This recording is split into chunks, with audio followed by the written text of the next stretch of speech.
Hey guys, this is a custom job I did, so I just wanted to show this real quick. So I normally don't do installs with just one LED panel, so this is a 64 by 32.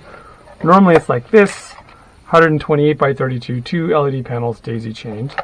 But in this particular case, the customer doesn't have room for full size, so Pixelcade actually does support 64 by 32. Let's turn this one off. I can show you the artwork. Let's put the diffuser on here so it looks a little bit better. So I don't have a lot of artwork that's in 64 by 32.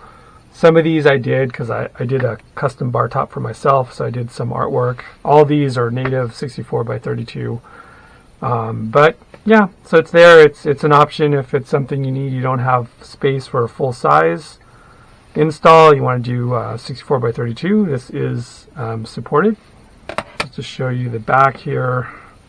The other nice thing about 6430 by 2 is you can get away with a smaller power supply. So this is a 5 volt 4 amp power supply versus the full size installation is this 5 volt 10 amp power supply. So you can get away with a smaller power supply. And the back just looks like this, right? So you've just got that one LED panel here. That's what it looks like on the back, and then we've got room for the hex stands to mount the diffuser. Okay, thanks for checking it out.